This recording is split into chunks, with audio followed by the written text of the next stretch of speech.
స్కూల్లో శిష్యులు సత్కరించి ఉపాధ్యాయ దినోత్సవ వేడుకలను జరుపుకోవడం ఆనవాయితీగా వస్తుంది. కానీ ఇక్కడ డిఫరెంట్ గా పిఠాపురం నియోజకవర్గానికి ప్రాతినిధ్యం వహిస్తున్న డిప్యూటీ సీఎం పవన్ కళ్యాణ్ ఉపాధ్యాయులందరికీ కానుకలకి పంపించారట.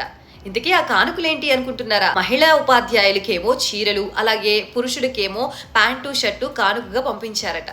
ఈ కార్యక్రమం పిఠాపురంలోని గొల్లప్రోలు మండలంలో జరిగింది. మొత్తంగా private, government and junior college lecturers అందరితో కలుపుకొని సుమారుగా 2000 మంది ఉపాధ్యాయులకి కానుకలు పంపించారు డిప్యూటీ సీఎం.